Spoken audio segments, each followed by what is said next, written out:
Hello there, everyone, and welcome to the inaugural presentation of Creation 101. This is the Smithsonian edition, part one. There will be a part two and a part three that will be coming in the future. I'm happy to have everyone. Word about the recording thing. Apparently you got the same message I got at the beginning when you opened up that said that this is being recorded. My virtual Bible tour group is actually recording all of our tours because we want to go through them and make sure that they're all in accord with the recommendations that we have been given to make sure that our tours and our presentations do not come across or in any way leave anyone with the impression that they are sanctioned or are provided by the Watchtower Bible and Tract Society, because even though we might have some religious affiliation with them personally, the tours are not associated with them directly, and we want to make sure that everyone is aware of that. So, as I said, this is the first time this tour has been given.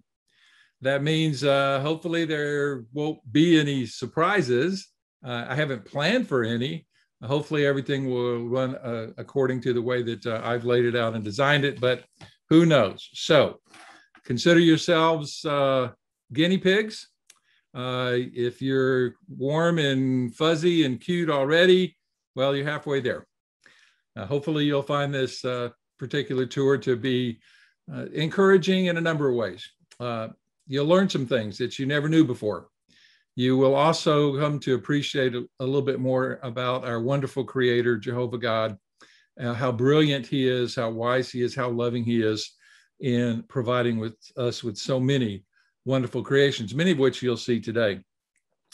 Now, I want you to realize that in this particular tour, even though I'm recording it, you're asked, please not record it. There are a variety of reasons for that, but just please take my word. We would appreciate it if you did not record this, and certainly by no means do not post any of this on social media.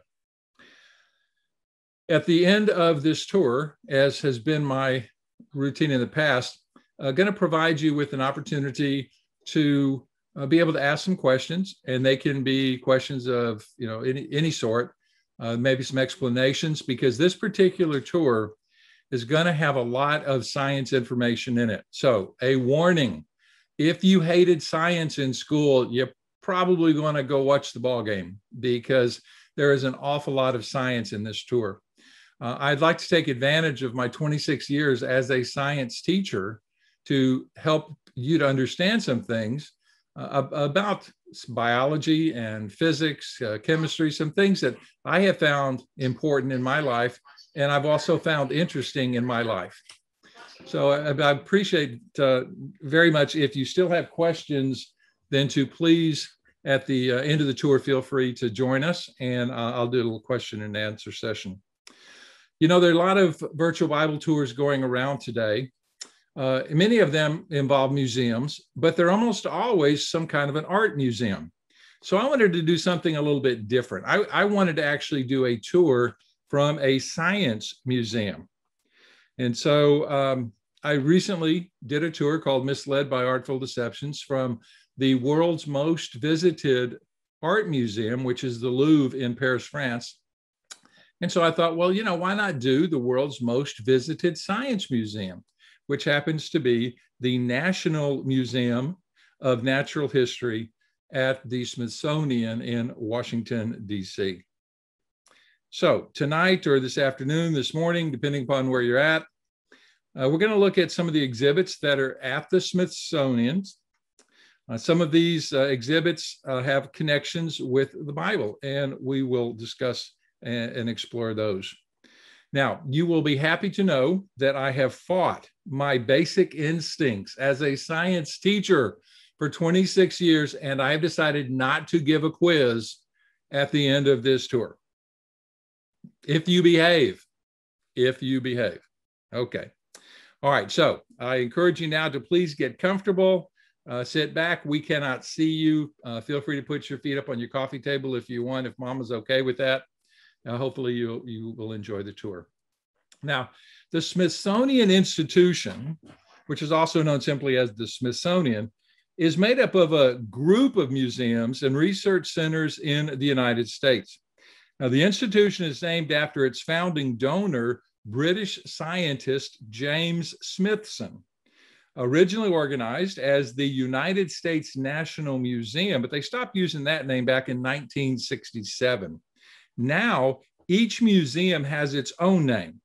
So there really is no Smithsonian Museum. So if you hear the term at the Smithsonian, what it really means is at the Smithsonian Institution, a part of the whole complex, which is made up of a bunch of different museums.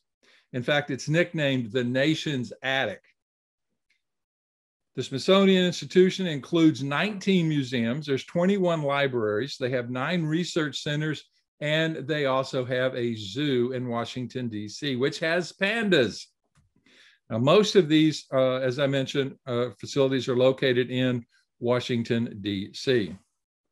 The museum that we're going to visit, the National Museum of Natural History, is located in the National Mall in Washington, D.C.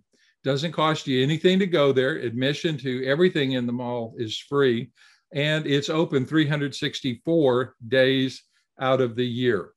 It's closed December 25th. So opening in 1910, it's one of the first Smithsonian buildings constructed exclusively to hold national collections and be a research facility. In 2019, it was the 11th most visited museum in the world and the most visited natural history museum in the world. Now, the museum's collections contain over 145 million specimens. You got plants, animals, fossils, minerals, rocks, meteorites, human cultural artifacts, a lot of stuff there. The largest natural history collection in the world. So let's start our tour in the rotunda. This is down on the first floor after you bought your ticket and you get in. Here we're greeted by an elephant. Now, this 11-ton, 13-foot tall African elephant has graced the museum's rotunda since 1959. Sometimes this is called the Finkovi elephant, named after the Hungarian hunter who donated it, but it's more often called by its affectionate nickname, Henry. So let's start our tour by talking a little bit about elephants. Now, elephants are the largest land mammal, and there are 2 major types of elephants, a total of 3 species. You have the African elephant, and you can tell the difference between elephants by their ears. You see, African elephants have very large ears that kind of look like the continent of Africa. And Asian elephants have much smaller ears, and those ears kind of look like the country of India, which of course is in Asia, right? So let's see what you know about elephants. Let's start off with our first poll of the day. This is going to be our elephant poll. And you are asked which of the following is not true about elephants. Elephants are pregnant for 22 months, which is the longest time for any mammal. Elephants are one of the few land mammals that can't jump. There are 40,000 muscles in an elephant's trunk, or elephants are afraid of mice. One of those is not true. I'll give you a little time to think about it.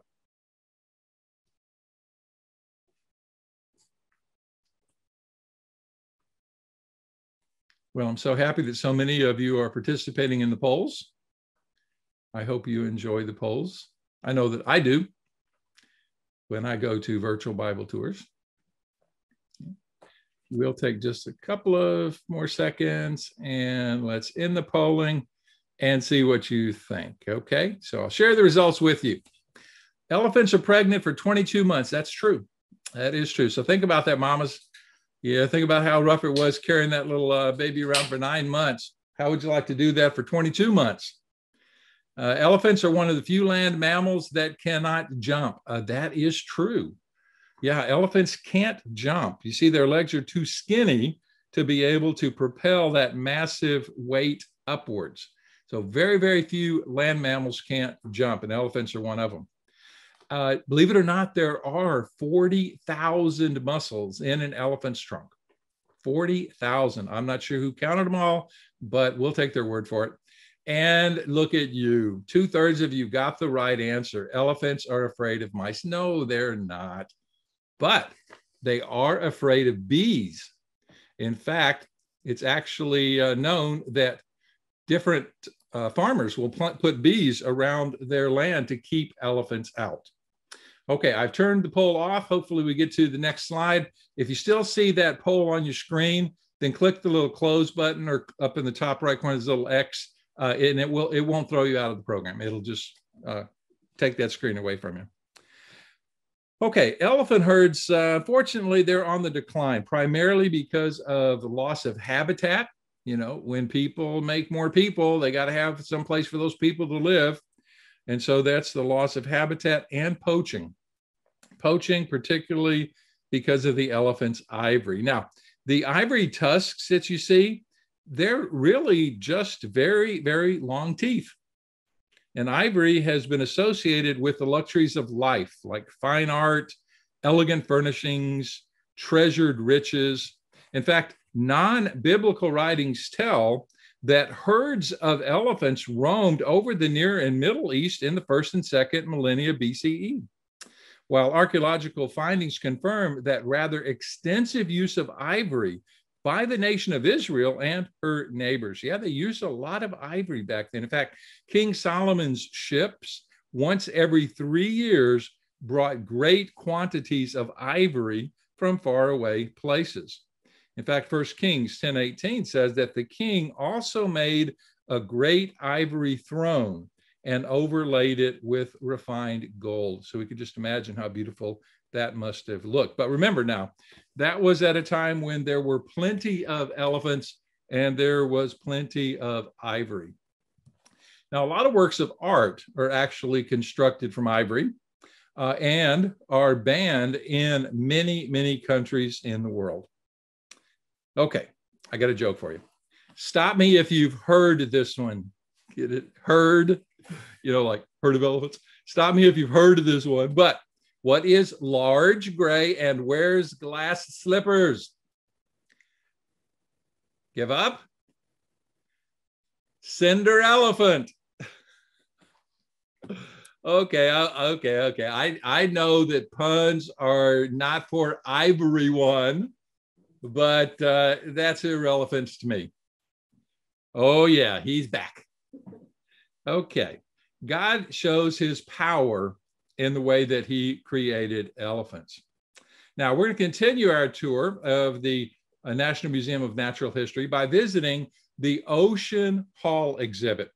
And here we're going to see exhibits about water, exhibits about seas and oceans and critters that are in it, and look, critters that are in them, and look at these connections to the Bible.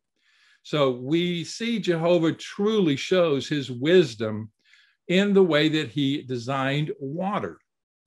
Now, ours is what's called a watery planet. No other planet in our solar system or that anyone has seen is even close in the amount of water. More than 70% of our planet is covered in water.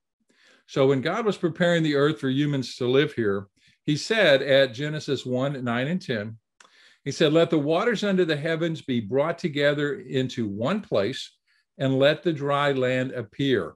And that's what came to be so. Now the account adds, God began calling the dry land earth, but the bringing together of the waters he called seas. And further, God saw that it was good. But why is water the way it is? And why is water so important? Why is water essential to the life of animals and plants here on Earth? Well, all living organisms require water. They require water more than any other substance. In fact, most cells are surrounded by water, and cells themselves are made up of about 70 to 95% water. So water is so important to life because it bonds with, it sticks to so many different things to move them in and out of living cells, because cells have to have nutrients to survive. They have to have a way of getting rid of their waste. And so these substances coming in and out travel through this water. You see, water is able to bond with so many different substances because of its polarity. And we're going to talk about this word polarity. When you hear polarity, you probably think of polar, right? Like North Pole and South Pole.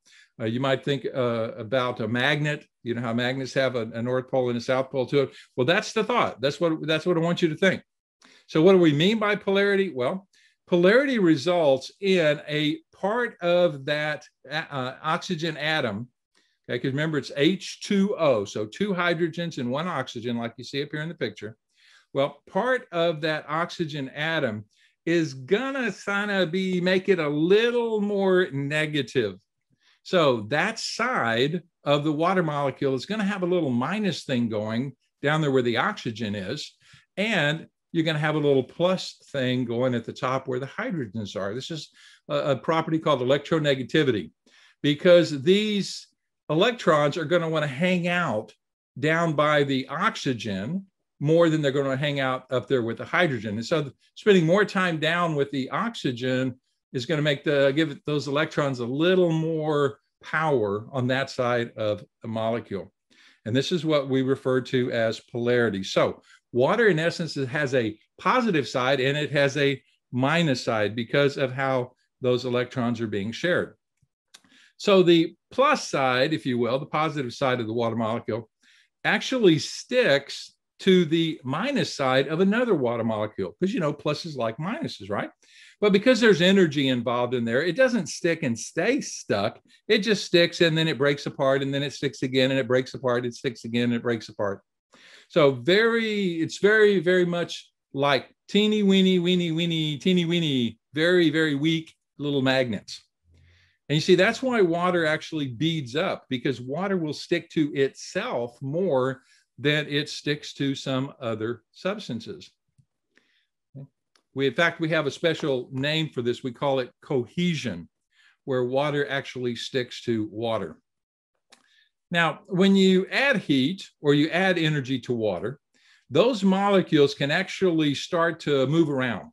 So they start breaking apart, and then they stick back a little, and they break apart, and they stick a little bit, and they break apart, and they stick a little bit.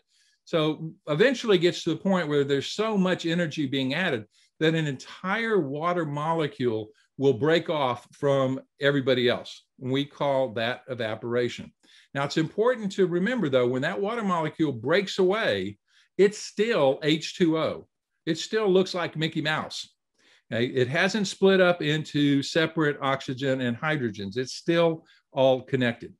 Now, because it's so small now when it breaks away, and it's not really sticking to anything, the plus and minus really don't matter at that point, it floats.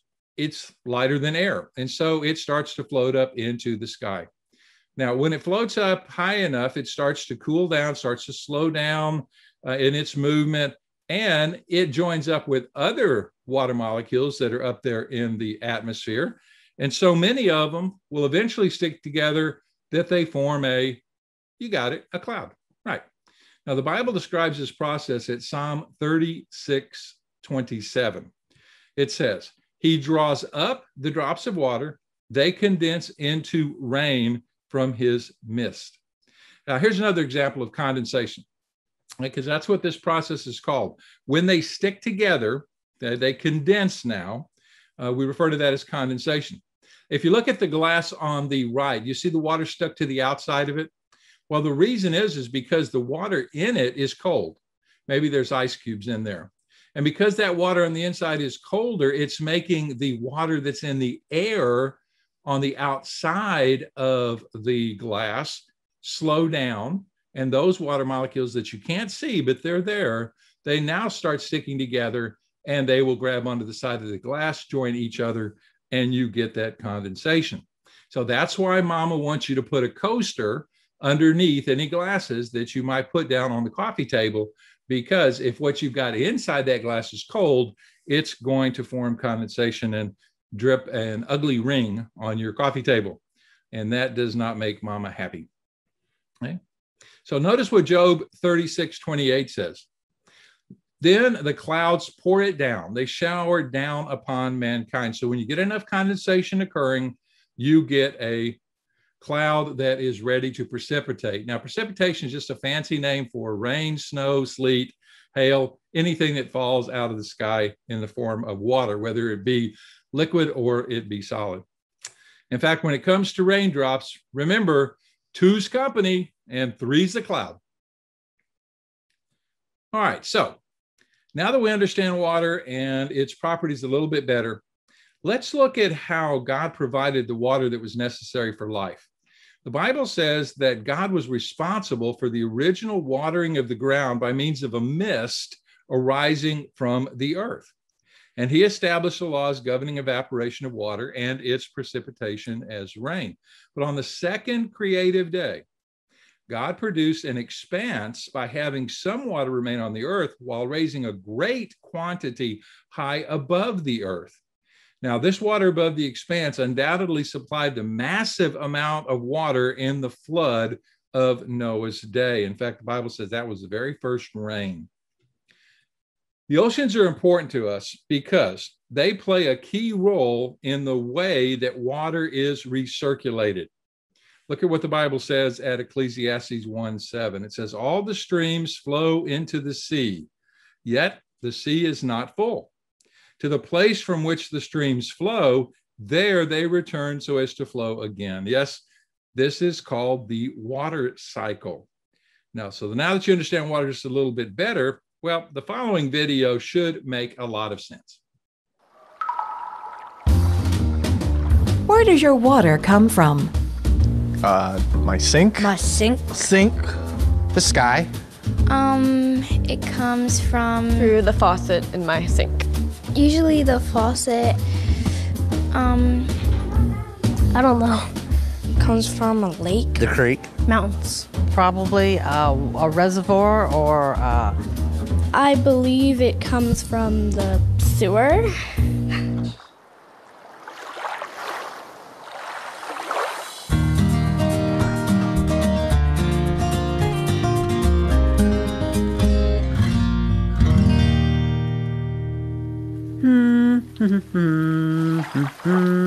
Oh, hello. You caught me singing in the rain, which is where you may have seen me starring in that famous dance scene. Hey, wow, you've been around a long time. What can I say? I keep making comebacks. Is that your way of saying you know a thing or two about the water cycle? Absolutely. I am a bit of a water expert. Get it? Spurt, water, you know. Very funny, Splash. Hey, let's get down to business. Water is one of our most essential resources. But many people don't know where it comes from. The water cycle is the continuous movement of water on, above, and below the surface of the earth. Surface water is all of the water we see: lakes, rivers, streams, and of course the ocean. Heat and wind cause surface water to evaporate, forming water vapor, which rises into the atmosphere. Now you see me, now you don't. The higher the vapor rises in the sky, the colder it gets. The vapor freezes in tiny crystals and forms a cloud. This is called condensation. I'm flying! Woo-hoo-hoo! Water falls back to the earth as rain or snow. My precipitation skills make a big splash! As the water returns to the surface. Now, things get interesting, depending on where I land. That's right. If you land in the ocean, you will eventually evaporate and return to the clouds. True, but if I land on a high mountain, I'll freeze. When snow and ice melt, the water either runs off into a stream or is absorbed into the ground. That water collects far beneath the surface. We call that layer of groundwater an aquifer. To complete the water cycle, groundwater seeps back into surface water, and the whole process begins again. To review. Evaporated surface water rises as vapor, collects in a cloud, and falls to earth as rain or snow. Some of the water runs off into lakes, rivers, or the ocean. Some is absorbed into the ground, where it eventually seeps into surface water. Simple. Thank you, Splash. No prob. I'm hitting the shower. Okay. But you know, rain is not salty, and the oceans are. So how is that the oceans got to be so salty? Have they always been so salty? Well, to understand this, we go back to that concept or that idea of polarity. You see, water can stick to other substances besides water. It sticks to other things as well. Those other substances also are going to have a plus and a minus side. They're going to be polar as well. So kind of like sugar with a plus side and a minus side. So the plus side of the water is going to stick to the minus side of the sugar molecule. And the minus side of the water is going to stick to the plus side of the sugar. And so that's how sugar dissolves in water. So sugar stays together as its complete element. I'm sure it's complete compound, but it's surrounded by water molecules in the same way with salt. If you look at the diagram here, you can see the sodium and the chloride ions come together in an ionic bond to form basic table salt. Well, look what happens when the minus side, remember the minus side is associated here with the oxygen part. It will surround one of these positively charged ions, this is the sodium ion, and break it away from the big group. Conversely, the chloride ion, who has a negative charge, is going to be surrounded by the positive sides of the water molecule, and that's what we refer to as salt dissolving.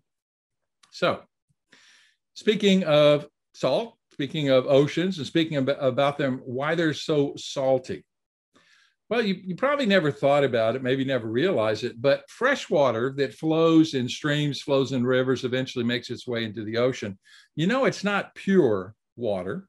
It's going to have in it deposits of things that it might have dissolved along the way, including the mineral halite. Now, halite is what some people call rock salt, and it's located in the ground, a lot of different parts of the world. And so this halite actually gets dissolved and runs into the ocean.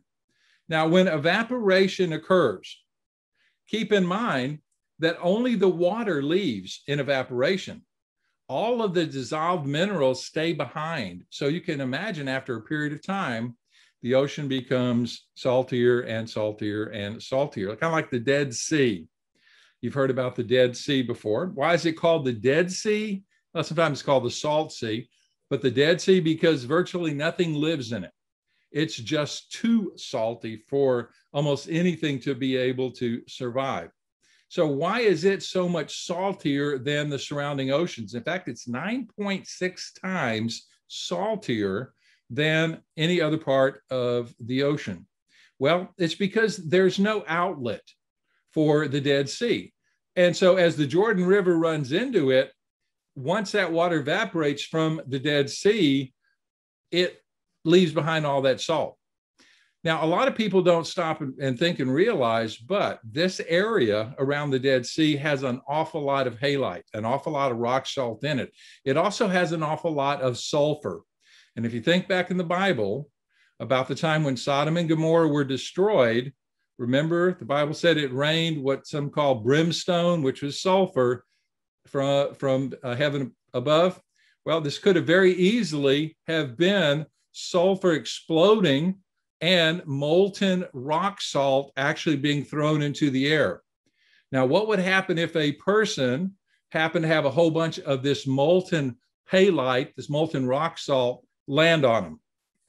Well, it might look as though they actually turned into a pillar of salt, possibly what could have happened with Lot's wife. So we see this idea, this concept of salt, and that's why this part of the world, the Dead Sea, is indeed so salty. You might also find it interesting that the word salary actually comes from the fact that ancient Roman soldiers were paid in salt, because sal is the Latin word for salt. They called it white gold. Now, this is something that I found very interesting when I discovered it. It says that you can use salt water to tell if an ant is a boy or a girl ant. You can actually tell that from salt water. You see, if you toss the ant in the water and it sinks, it's a girl. If the ant floats, well, then it's obviously a boy ant. Okay.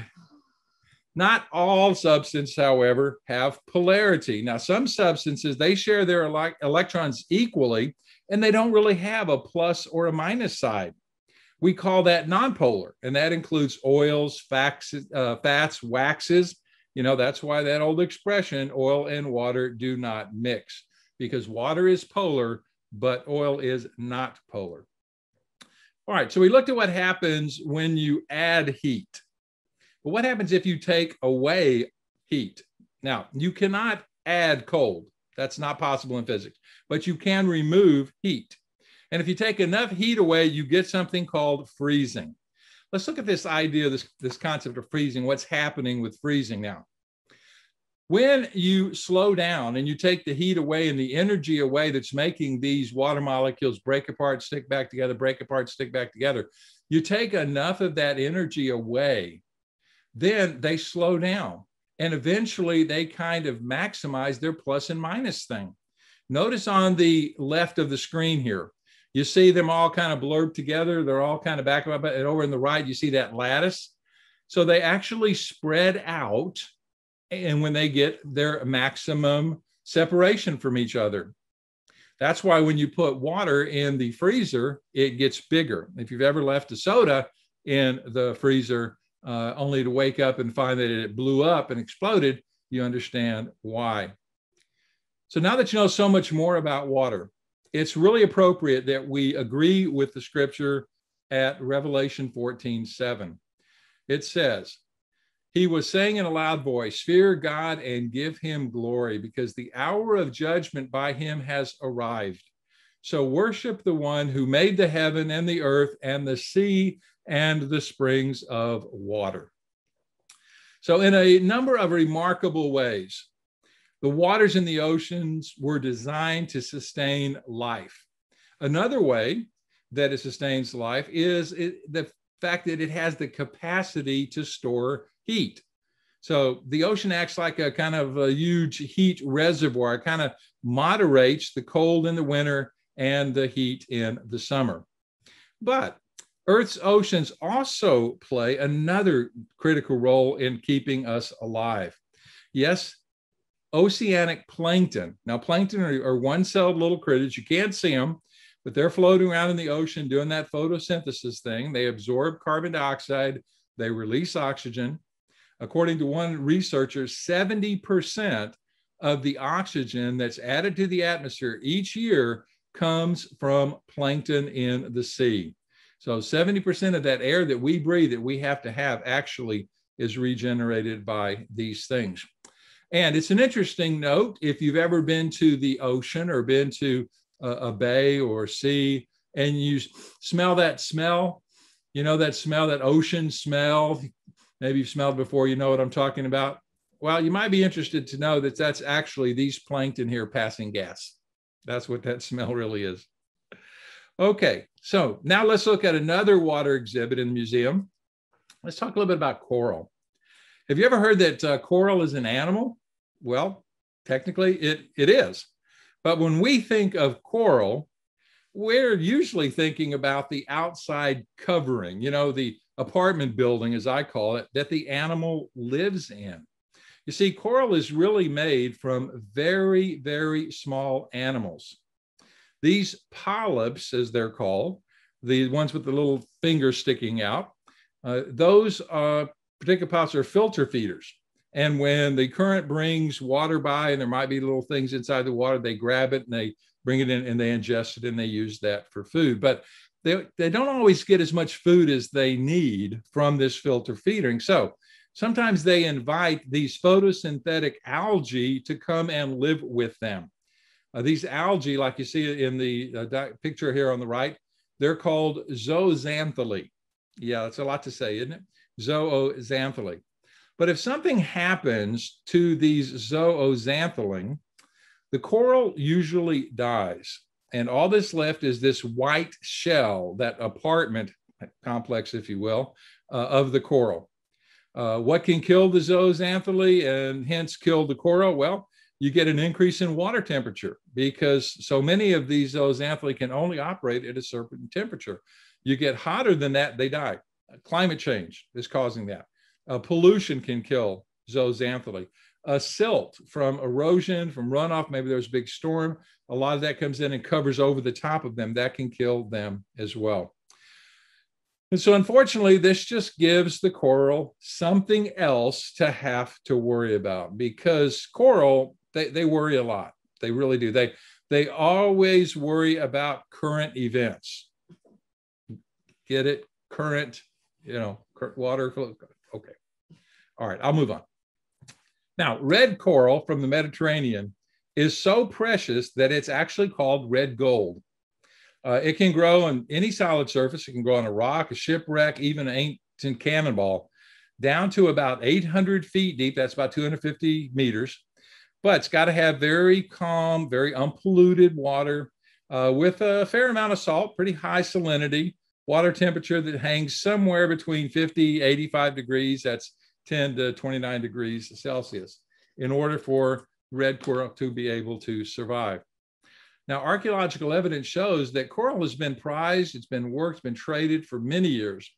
At first, people likely, they didn't really do anything more than just pick it up on the seashore, but then they turned it into jewelry.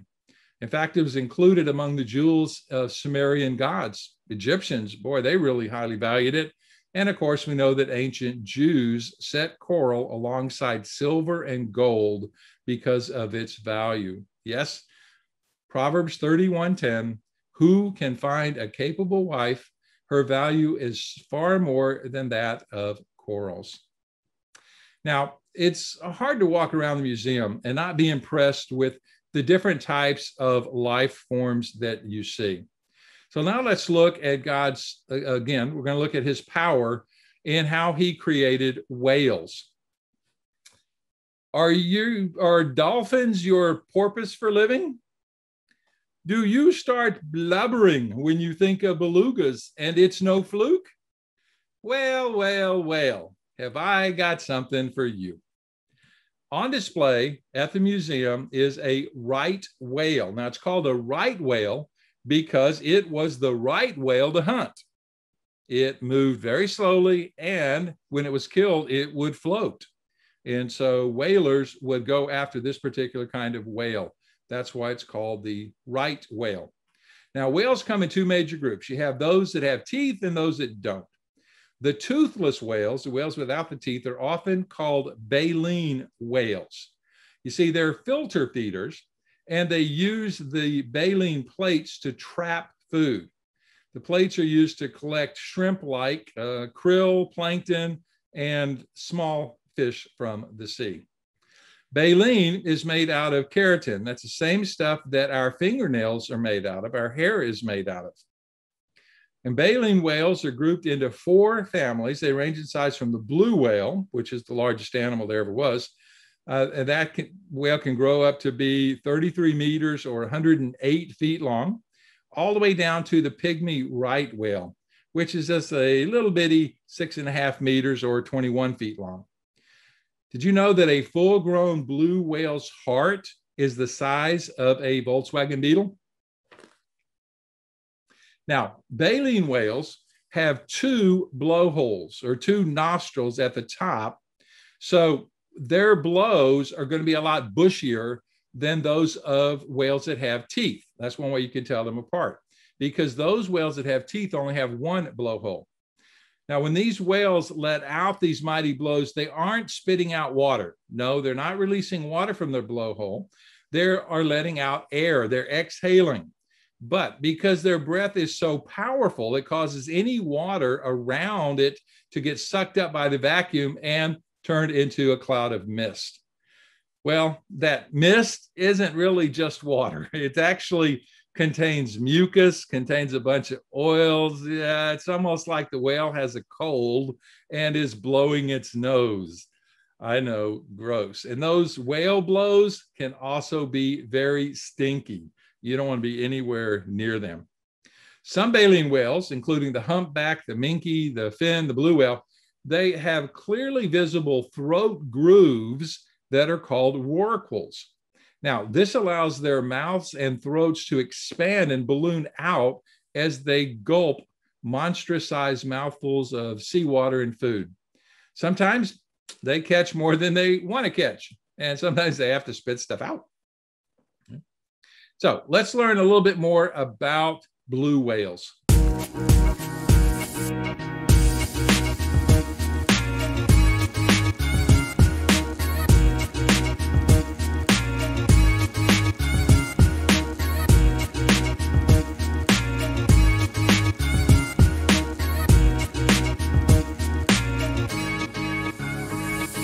Blue whales are the largest animals to have ever existed. As long as about 3 school buses and as heavy as 15, blue whales even outsize the dinosaurs. The whale's marine habitat contributes to their exceptional size. The ocean provides more room to grow and eliminates one of the factors that usually hinder animal size: gravity. Gravity limits the size of land animals to what their skeletons can support. The ocean's buoyancy spares marine mammals of this limitation, thereby allowing them to grow unlike any other animal. Blue whales have one of the loudest calls in the animal kingdom.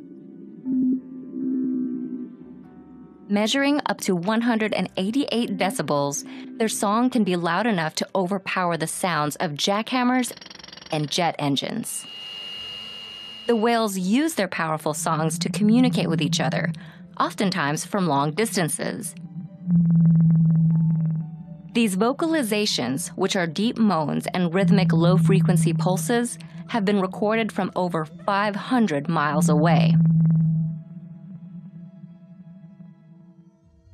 A blue whale's age can be determined by its earwax. About every 6 months, a new layer of earwax forms inside a whale's ear canal. The wax primarily serves to protect the ear canal and helps carry sound waves into the whale's inner ear. However, this buildup of wax layers, called an earplug, can be measured and used to estimate a whale's age, much like counting the rings in a tree trunk. The average lifespan of a blue whale is about 80 to 90 years, but the oldest one found, based on its waxy earplug count, was about 110 years old. Blue whales can eat 4 tons of food a day. That's more than an African elephant weighs. Despite the whale's enormous size, their diet primarily consists of tiny crustaceans called krill. The whales use their pouch-like lower jaws to scoop up swarms of thousands of krill floating in the water. The whales then push the water out of their mouths and through baleen bristles lining their upper jaws. The bristles are thin enough to let water through, but thick enough to catch krill. Whale baleen was often used in 19th century fashion. Inaccurately referred to as whalebone, whale baleen is instead made of keratin, the same strong, flexible material found in fingernails. Keratin allowed baleen to become an ideal material for structuring clothes, such as corsets, collars, hat brims, and hooped frames in skirts. Because of the high commercial value of baleen and other whale body parts, blue whales were nearly exterminated.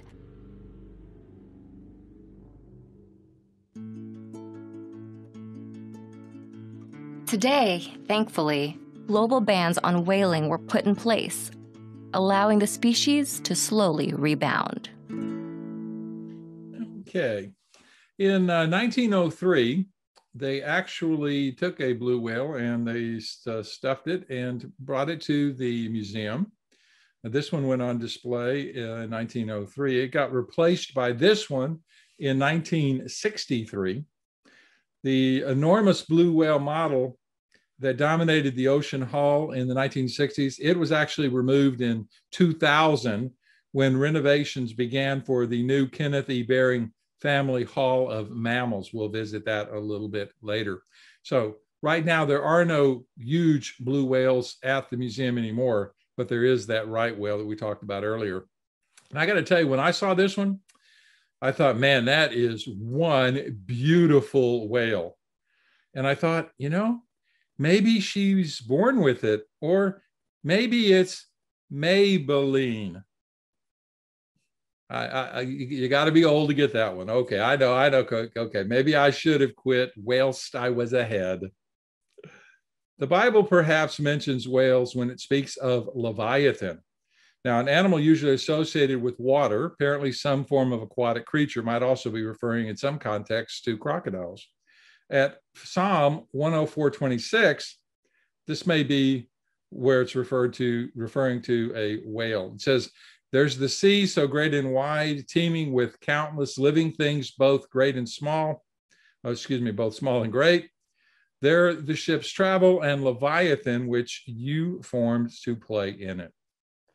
Now, the other type of whale is the toothed whale, and it includes the dolphins and the porpoises. The teeth are really used just to secure the live prey, and then they swallow it like squid, fish. One interesting type of toothed whale is the narwhal. Now, narwhals are called the unicorns of the sea, and you can probably understand why. Usually only male narwhals have a tusk, which is nothing more than a big glorified tooth. Their name comes from the Old Norse meaning corpse whale, which basically they're the color of a drowned sailor. Let's watch a video on narwhals.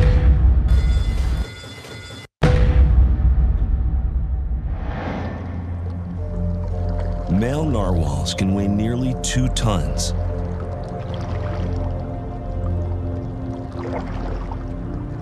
With bodies up to 16 feet long. But it's their tusks that make them weird among whales. The tusk is actually a single gigantic tooth that can reach 10 feet in length. But why swing such a big sword? Scientists aren't exactly sure. Narwhals are an animal of misinformation and mystery, dating back to the Middle Ages when their tusks were fobbed off to royalty as unicorn horns. Is it used to impale their prey? No. Narwhals can dive more than a half mile down to the ocean floor to feast on cod, squid, and cuttlefish. No stabbing or goring required. Is it used to poke around on that dark ocean floor? Possible, but improbable. Narwhals, like their dolphin cousins, use sonar to guide them through the depths. The tusk is jam-packed with nerve endings. Some scientists argue it acts as some kind of sensor. That would be one insightful incisor. But it's the males who predominantly sport the tusks. If the tusks had a survival advantage, the females would also be long in the tooth. Some scientists believe this means the tusk serves the same function as a deer's antlers or a teenager's hot rod, a way to show who's the fittest male around. Males occasionally cross swords. That's tickling the ivories. But whether it's a joust or a jaw session is anybody's guess. And the narwhals aren't telling.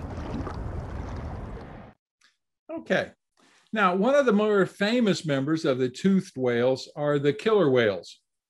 But this might come as a surprise, but killer whales really aren't whales. No, they really belong to the dolphin family. They're kind of like dolphins on steroids.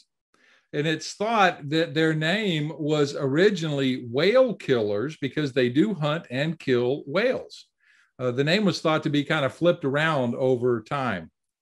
And that's why there is such an exerted effort by my marine biologists today to just refer to them as orcas. Now, their scientific name is Orcinus orca. A group of orcas is called a pod. And if they play musical instruments, they form an orchestra. Okay, you saw that one coming, didn't you? All right, you can tell the difference between a male orca and a female orca by their dorsal fins. You see, female orcas have dorsal fins that kind of curve back just a little bit. Now, the largest of the toothed whales is the sperm whale. Also, it's named that because a substance located in its head that produces this rich oil that was hunted by whalers, that oil was called spermaceti. Now, the organ that the spermaceti is in is used for echolocation, used for sonar by the whale. Spermaceti was used for making ointments, cosmetic creams, fine wax candles, pomades, the textile finishing. Later, it was used for industrial lubricants as well. So let's learn just a little bit more in our next video about sperm whales. Its whole anatomy is designed for diving for long periods. With each breath, we humans replace only 15% of the air in our lungs, while sperm whales are able to renew 90% of their breath.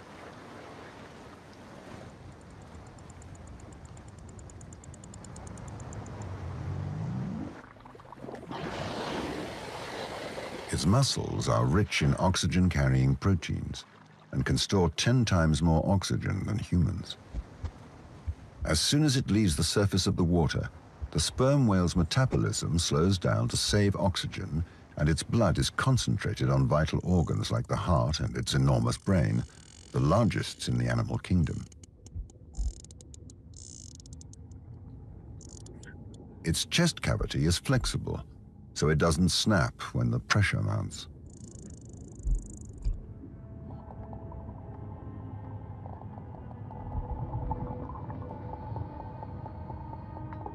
Its huge head, a third of its body length, contains a yellowish wax called spermaceti. It is believed that whales can vary the density of this substance at will. By restricting the blood supply, the spermaceti solidifies, acting like a weight, and allowing the whale to dive deeper and with less effort.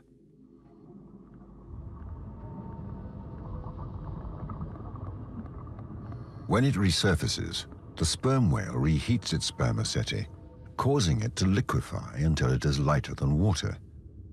To avoid decompression accidents and the bends, the whale is able to collapse its lungs, while still sending oxygen to the brain. So the sperm whale can stay underwater for up to 2 hours. Amazing, isn't it? You're probably wondering what this rock is. Well, this really isn't a rock. This is a very special substance. This is called ambergris, or in French, it's called ambergris. This is a prized substance. It's actually found in the sperm whale. They find it in the intestines or in the stomach, and it's thought to be used to protect the intestines from the sharp beaks of the squid that it prefers to eat. That's actually a beak from a large squid. And so you can see how that could tear the intestines up, but it actually gets dissolved and is turned into this substance called ambergris. Now, ambergris is so expensive because it is a major ingredient in very expensive perfumes. It can make the smell last an awful lot longer. It was interesting just this week, just a few days ago, I was watching the news, and there were some fishermen in right off the coast of Yemen that actually were fishing with a net, and they caught a dead whale, a dead sperm whale. They noticed the smell of it and actually found inside of it a 280-pound ball of ambergris. They sold it for $1.5 million. Happened just this past week, as a matter of fact. Okay. Now, the famous novel Moby Dick, all about a white sperm whale. In fact, if you're familiar with the book, you know it says the very first few words, call me the first son of Abraham. Okay, no, that's not what it really says. But it's basically the same thing. It really says, call me Ishmael. All right, another Bible connection. All right, that being said, why don't we take a little bit of a break, get a chance for you to go and empty what needs emptying and fill up your chips and your drinks, and meet you back here, and we'll play a little theme music.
recognize that from the movie Hatari. The name of it is Baby Elephant Walk by Henry Mancini. Again, you got to be old, but hopefully you enjoyed that. Maybe you haven't heard that in just a little bit of a while. All right, so right off of the rotunda now, we're going to move to a different area down on the first floor. We're going to go over to the mammal hall. And as you can see by the sign, you have been invited to a mammal family reunion. Yes, you're invited to come and meet your relatives. All right. So why does the museum consider all of these mammals, all of these animals to be your relatives? Well, museum curators believe that all life's connected and very complex forms actually developed from less complex forms. You probably recognize that as evolution. And many of them will be very, very quick to talk about DNA similarities. But in order to understand DNA similarities, we really have to have a better understanding of DNA. So let's see how God truly shows his wisdom in the way that he designed DNA. Now, perhaps you've heard DNA and its associate RNA. Do you really understand their role in making life work? Do you really understand how that all works, how they function? Well, if not, all right, let me help you. Simply put, the sequence of the nitrogenous bases correlate to the sequence of the amino acids that make the specific shape of the many different proteins that carry on life's functions. Got it? No? All right, well, let me break it down for you then, okay? All right, let's start with these things called proteins, the importance of proteins. Now, it's always been interesting to me that proteins is not really the way we're supposed to pronounce that word. That word is supposed to be protein, because so many proteins or proteins actually end with IN. That's one way you can recognize them. When they're named, most of them end in IN, like insulin or hemoglobin. There's so many different ones that end with IN. But the original one, proteo, means original or first, was actually discovered by Linus Pauling. He won a Nobel Prize for it back in 1928. He pronounced it, and I saw the video of him talking about it. He himself pronounced it protein. Now, for some reason, we say protein. I don't really know why, because even when you look at that EI thing, as a general rule, the second of those two letters, the E or the I, that's the one that gets pronounced. Like EIN, it would be ein, like Frankenstein. Okay. If it's IEN, then it's usually pronounced een. So if you follow that rule, it would be protein, which doesn't work either. But anyway, we call them proteins for whatever reason, the way that works. And they are very, very, very important. So when we understand exactly what proteins are, we understand their role in everything. It makes it a little bit easier for us to see the connection between them and DNA and RNA. So proteins are going to come in two major flavors. You're going to have what are called structural proteins. Those are proteins that are going to make up stuff like myosin and actin. Those are muscle fibers. Okay? Different substances that you have that actually make something. They're structural. Your bone, your skeleton of your skeleton is actually protein. Your skin, your hair, your nails, so many different things are made out of structural proteins. But you also have what are called functional proteins. And these are proteins that have a job. These are proteins that actually do something, okay?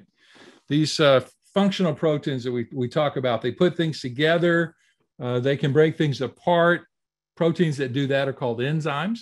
So sometimes enzymes will take two different things and stick them together. Sometimes enzymes will take one big thing and break it apart.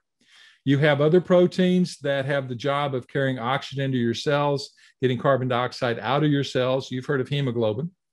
Antibodies, they've been in the news a lot, and we're going to talk a lot about them here in just a bit.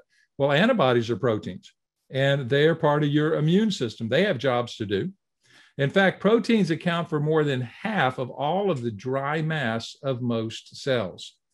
And it's estimated that each cell, now listen carefully, each cell has over 10,000 different types of proteins. Each one does a different job.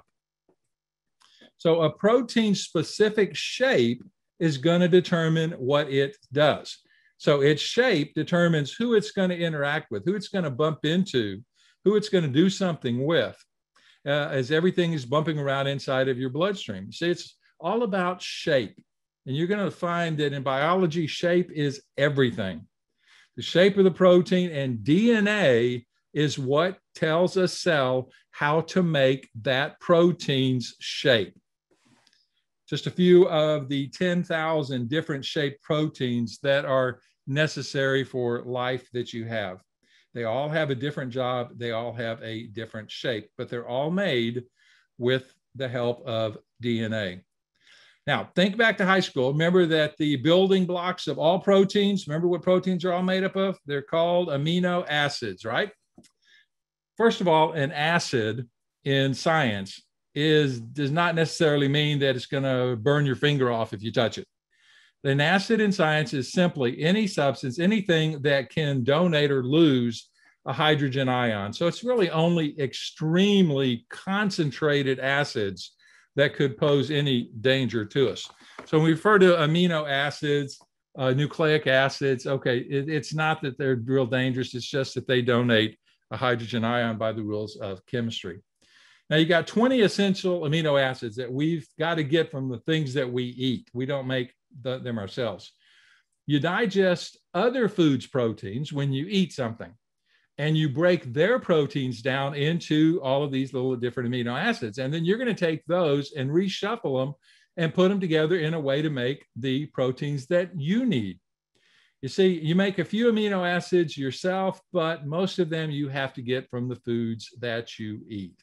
So in simple terms, the DNA is going to tell your cells where to put the amino acids that you got from eating something else's proteins to make the special shape that you need. Now, occasionally, the process for making more DNA, the process for making these proteins, sometimes it messes up.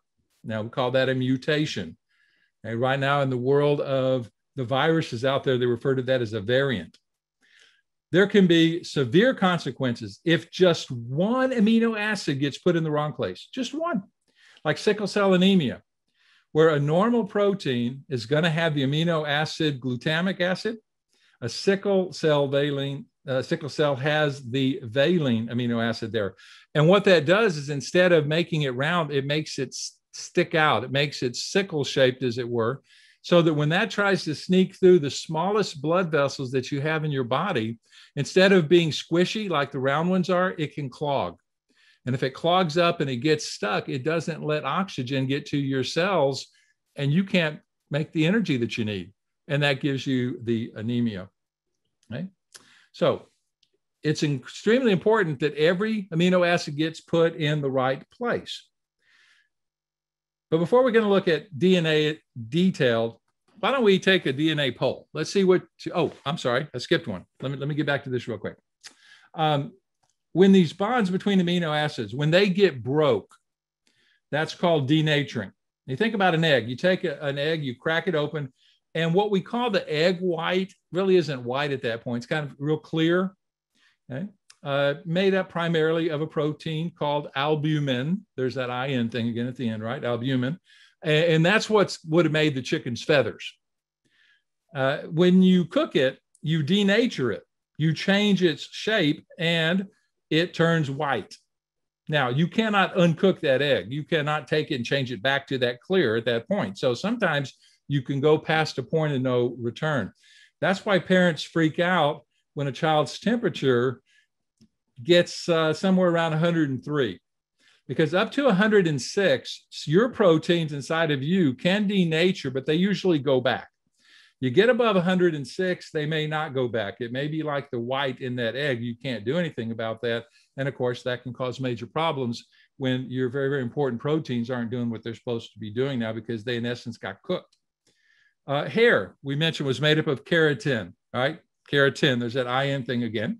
When your hair had a party last night, well, it denatured and you woke up with bedhead. Usually you can fix this with some water, right? Because water's polar and that kind of redoes some of those bonds between the amino acids. It kind of puts them back into place like they were before. Okay, that being said, now let's do our poll. Let's see.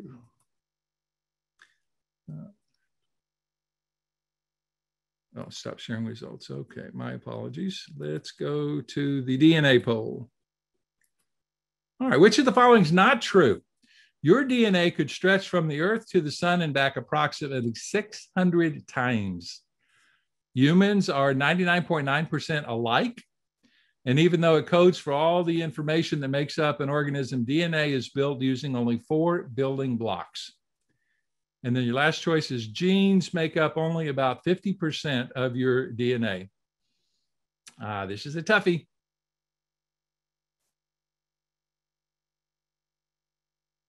Thank you again for playing, for guessing if you're guessing.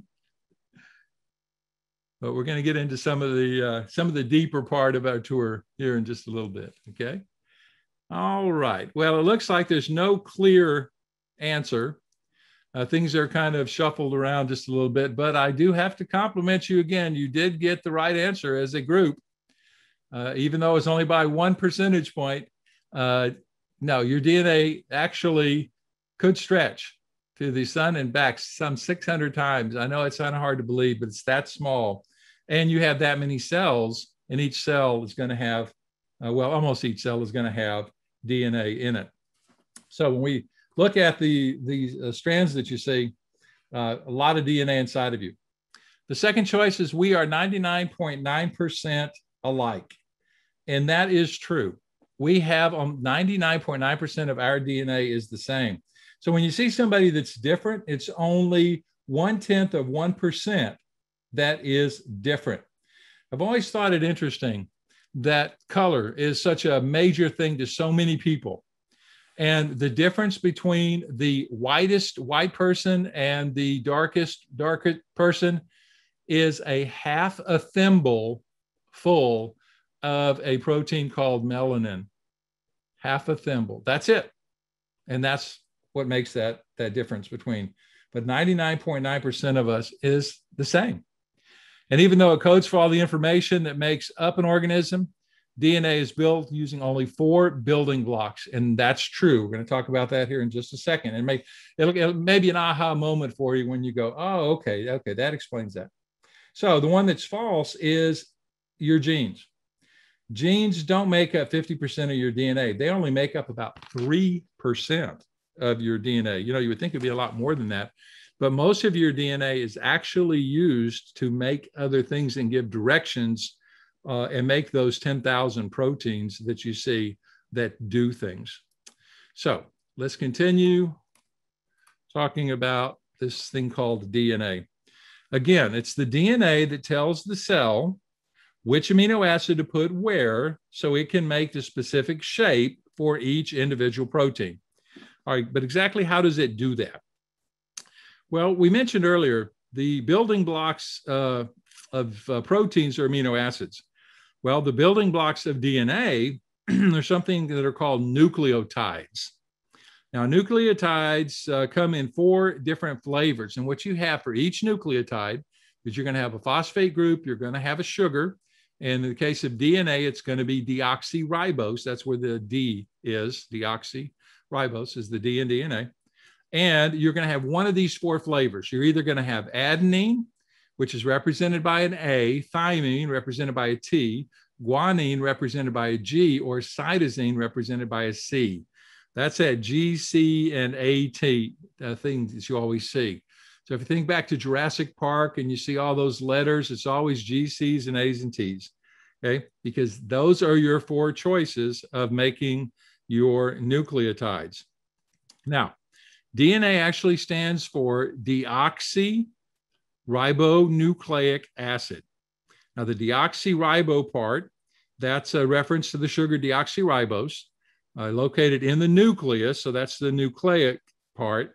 And then, of course, it's an acid because that phosphate group is going to donate a hydrogen ion that's going to make it an acid. Now, 2 strands of these are going to make what's called the double helix shape, twisted ladder shape. And because of their shapes, G will only bond sideways with C, and T will only bond sideways with A. Okay, so if you notice in the diagram, because of its shape, T can only hook up with A. T cannot join with G. T cannot join with another G. T cannot join with C. T can only hook up with A. But that means that A can also only hook up with T. C's and G's, G's and C's.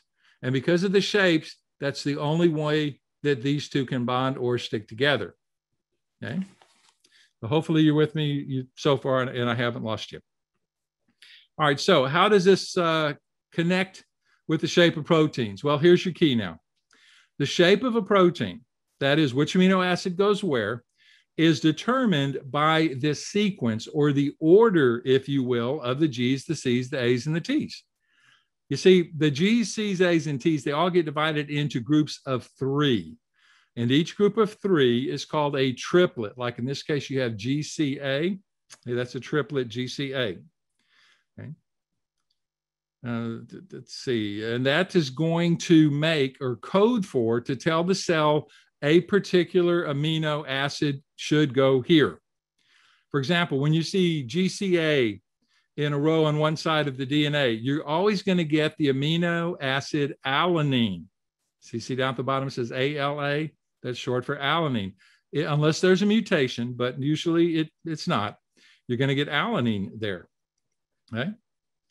So everything is based rather on the sequence of those bases, G, C, A, and T. All right, if I lost you now, remember, it's the sequence, the order of the G's, the C's, the A's, and the T's that make all forms of life different, not the fact that they all have DNA.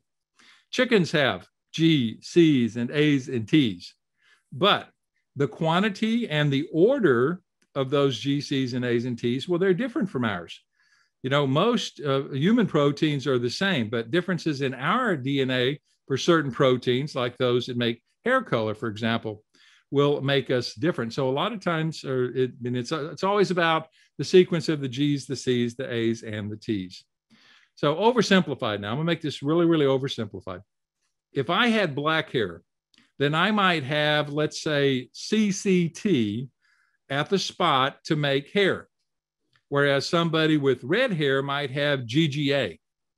And then that would give them a protein with a shape that could grab iron and use iron to make their hair red. Blonde hair, they would have a different sequence and they would grab sulfur and they use sulfur to make yellow hair. Again, numbers here are all very, very, very, very much oversimplified. Takes a lot of G's and C's and A's and T's to make hair color. But DNA is grouped in segments of G's and C's and A's and T's that we call genes. Now, one gene has all the G's, C's, A's, and T's to make a protein. Gene is just a chunk of DNA. And it's estimated that we have about 24,000 different genes. For example, the gene for height. Now, current research shows that there are over 424 different genes related to height. That's the largest number to date associated with any trait or disease. You notice here, this guy at 8 foot, 9 inches tall, he at that time was the tallest man in the world. There's a picture of him meeting the shortest man in the world, who was 21.5 inches tall. So obviously their gene sequence for making height is not the same. This photo was taken in 2014. But the tallest man ever measured was Robert Wadlow from Illinois. Robert was 8 feet 11 inches tall, 1 inch short from being 9 feet tall. And not only was he tall, he had big feet. 37 AA size shoe. And you can see his shoe next to a size 12 shoe. Now, genes are arranged on larger bodies that we call chromosomes. And we have 46 chromosomes in most of our cells. We got 23 from mama, we got 23 from dad. What did the one chromosome say to the other chromosome? Do these genes make me look fat? So the sequence of all the DNA nucleotides, the G's, the C's, the A's, and the T's are kind of written down, as it were, inside of our cells. It's kind of like all our parts are written in a book. It reminds me of a scripture. Psalm 139:16. Your eyes even saw me as an embryo. All its parts were written in your book regarding the days when they were formed, before any of them existed. Your parts were written in your book. Okay, so now you know a little bit more about DNA. What about that RNA thing? Well, first we got to understand that proteins are actually put together. These amino acids are actually stuck together in little factories called ribosomes. But the DNA is in the nucleus of the cell. The DNA has got to stay inside that nucleus. It can't go to the ribosome, because if it's time for the cell to divide and that DNA doesn't get back to the nucleus, well, you're not going to have that DNA in the next cell. So the DNA's got to stay inside of the nucleus. But the factory is called a ribosome. So how are you going to get that information, the sequence of the G's and C's and A's and T's? How are you going to get that to the ribosome? You're right, RNA.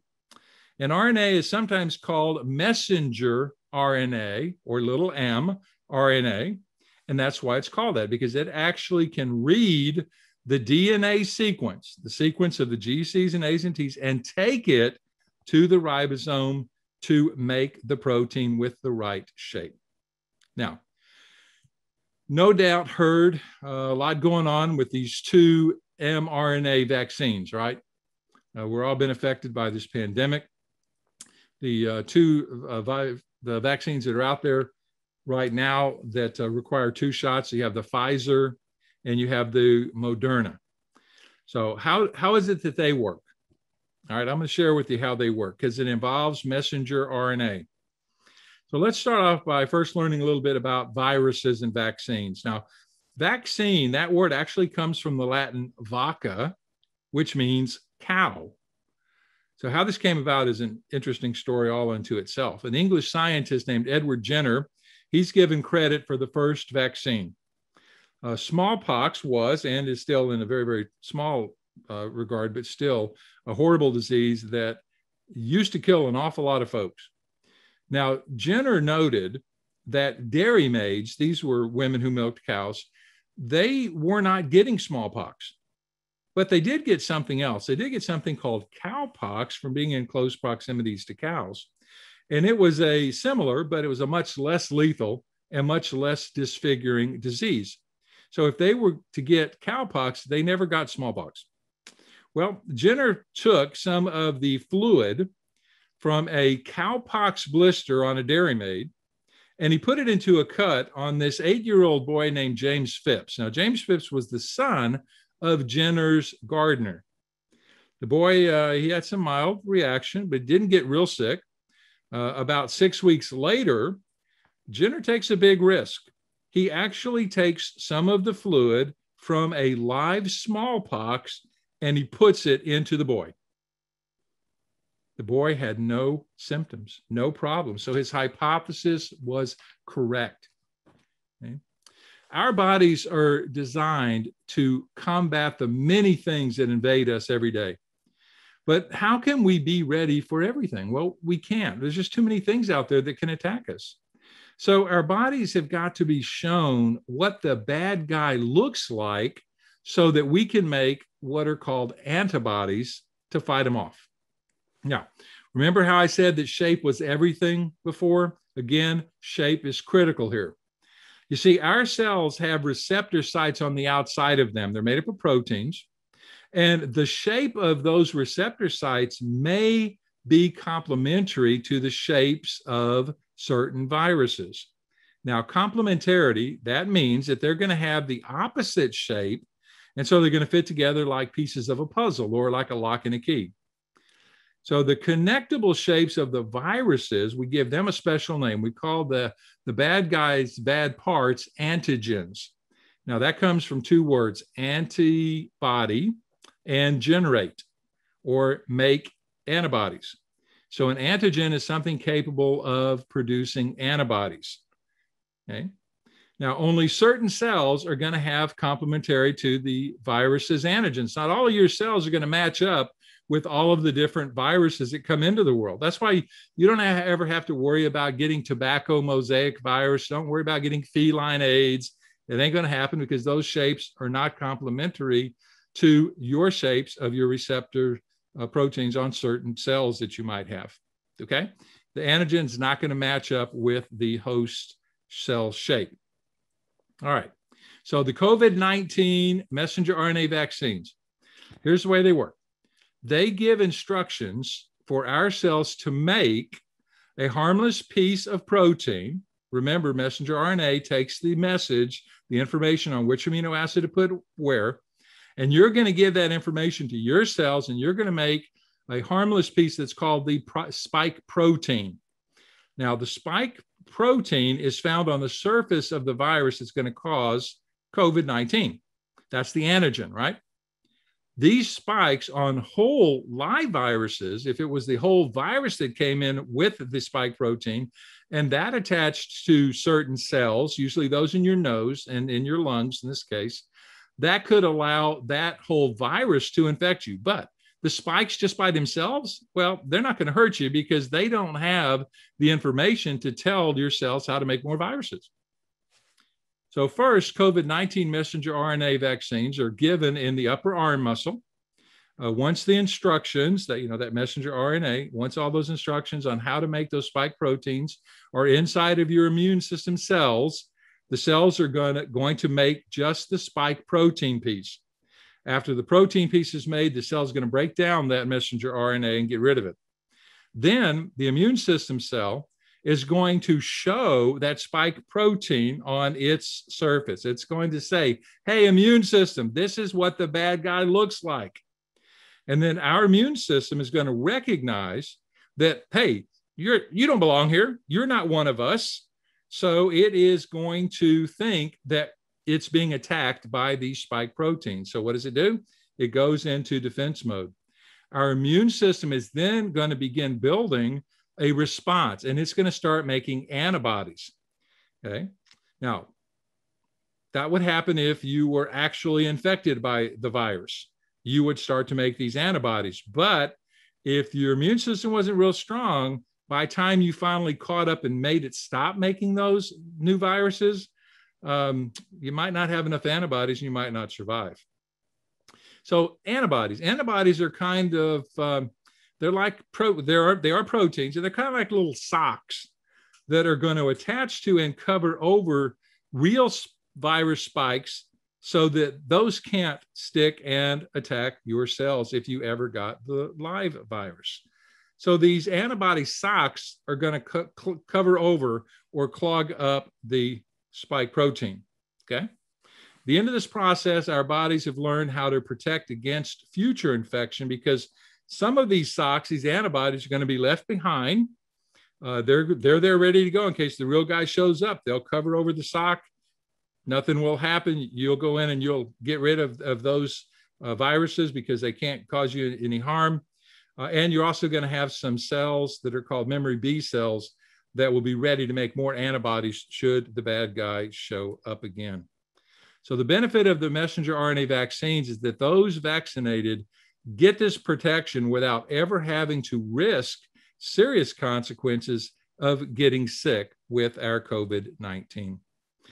But all that being said, does the fact that we have DNA like all other forms of life on Earth, does that mean that we evolved from simpler forms of life? No. The DNA thing was brilliant on God's part. And he used the concept to create a lot of different types of organisms. But to say that life evolved from one little organism into another much, much more complicated organism, or that we have to be related because all living things have DNA, that's a lot like saying that this truck that you see here actually evolved from this unicycle because they both have wheels. A wheel's a good thing. It's a good way of moving. A lot of things have wheels. So our tires or our wheels would be like our DNA. It's a good thing. It's a good way of doing it, but it doesn't mean that one came from the other. So as I mentioned earlier, we have been invited to the mammal family reunion because, well, we are mammals. And just like other mammals, we have DNA. And because we are mammals, a lot of our DNA is the same. You know, we have a lot of the same gene as other mammals. The sequence of the G's and C's and A's and T's, it's the same because, well, we all have hair. So you got to have DNA to make hair. We all have a heart, legs, feet. We're all warm-blooded, have a lot of the same physiological processes. So all of that's the same. So yeah, so that DNA is going to be the same. And that's why many scientists believe that everything evolved. But the Bible says differently. The Bible says that living things were created according to their kind. We'll have more about this idea of kinds in one of our upcoming tours. But since we're here, let's visit the Hall of Mammals. Now, in the time left in this tour, we're going to look at several popular mammals here of Africa. Let's start with the zebra, or zebra, as it's pronounced in many parts of the world. And you're thinking, zebra? Who would pronounce it that way? Well, if you stop and think about it, that does make sense. We have friends that are in Zambia, and they pronounce it zebra. My wife's name is Deborah, spelled D-E-B-R-A, just like zebra, but a D instead of a Z. And I don't call her Debra. Okay? And on that, it's time for our next poll. So let's take the zebra poll. All right, very simple. Which one's true? Zebras are black with white stripes, or zebras are white with black stripes? What do you think? Maybe you've often wondered this. Oh, wow, look at these results. It's so close to 50-50. So that tells me you have no clue. You're guessing, just like I did.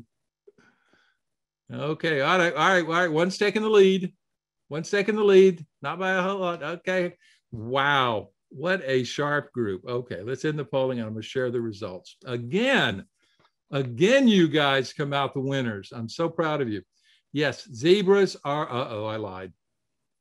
No, I'm sorry. Zebras are black with white stripes. Yes, zebras are actually black, just like polar bears have black skin. You don't believe me? Ask Alexa or Siri or Google it. Okay. All right. So let's see. We'll stop sharing. We'll end this poll, and let's go on and talk more about these guys now. Stripes. Speaking of these stripes, did you know that they're really a form of pest control? Yeah.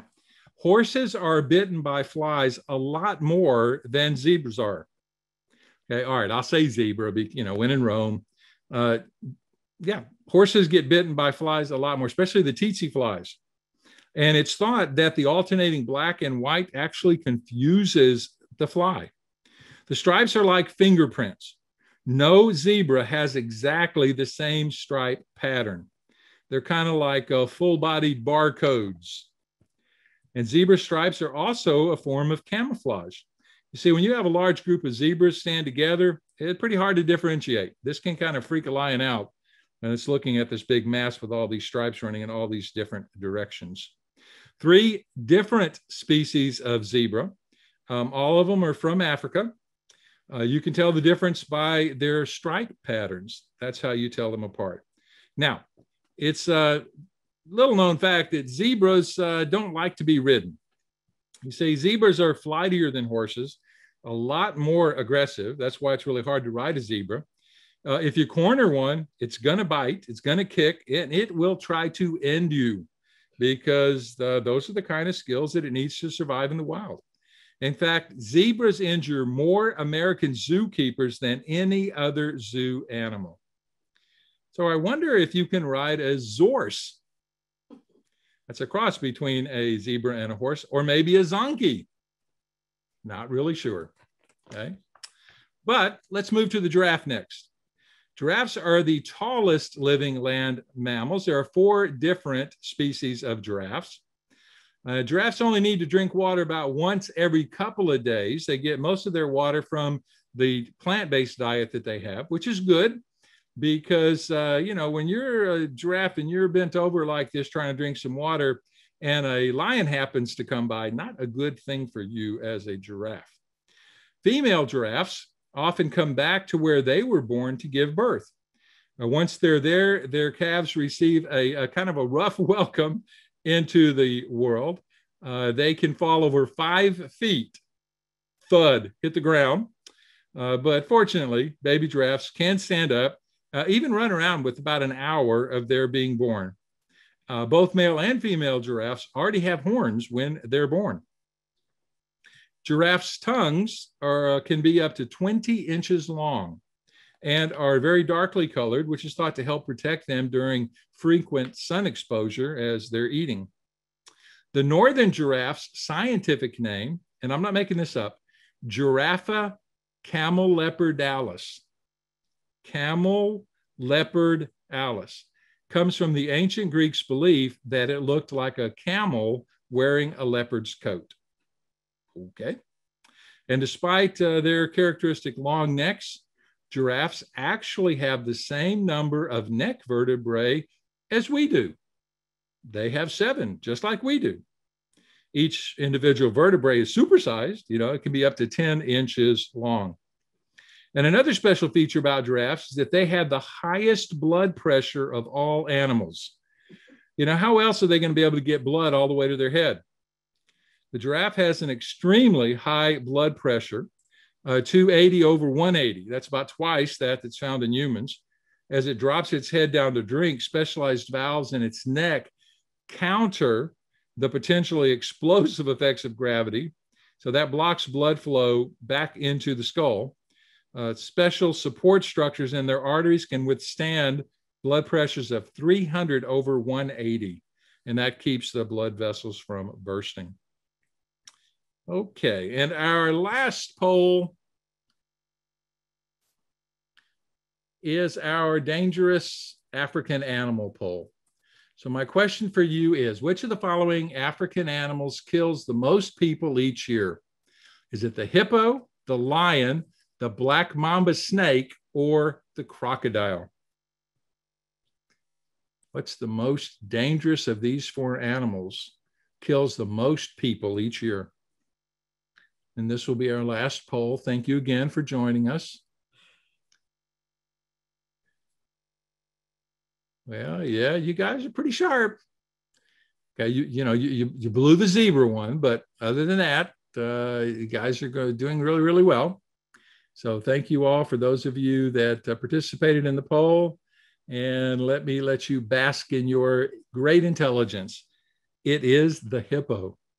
Now, that's pretty surprising, but over 3,000 people a year die from hippopotamus attacks in Africa. Makes it the most dangerous animal that there is, okay? All right, so let's look at these guys. Let's look at our hippos. Now, there are 2 species of hippo. You have the common or the river hippo, and you have the pygmy hippo. The river hippo, like the one you see here, it's the largest of the 2, and its populations are usually concentrated in sub-Sahara Africa. The pygmy hippo, which is a native of West Africa, well, it's a solitary nocturnal creature, lives in forested areas, and it pretty much survives on a diet of grasses and leaves. Now, did you know that hippos can't swim? And hippos can't float. They actually walk or stand on surfaces below the water, right? Even so, they spend most of the day in the water to protect their sensitive skin from the sun. And they secrete this oily red substance that acts as a moisturizer. It acts as a sunblock, helps to protect them from germs. It also makes them look like they're sweating blood, but they're not. This is actually a substance that they make to protect themselves. The hippopotamus is the 3rd largest land mammal after the elephant and the white rhino. While the giraffe and zebra are not alluded to in the Bible, the hippo is. Job 40, 15 through 18. Here now is behemoth, which I made as I made you. It eats grass like a bull, but look at the strength in its hips, the power in the muscles of its belly. It stiffens its tail like a cedar. The sinews of its thighs are woven together. Its bones are tubes of copper. Its limbs are like wrought iron rods. And lastly, it's a little known fact, but you never want to stare at a hippopotamus too long. It's said they can actually put you in a trance. Yes, this type of hippo is known as a hypnopotamus. Okay, all right. Well, that pretty much does it for our tour today. I hope that you enjoyed our visit to the National Museum of Natural History at the Smithsonian in Washington, D.C., and that you will join us for parts 2 and parts 3 as we go to other places and other parts of the museum. So thank you very much.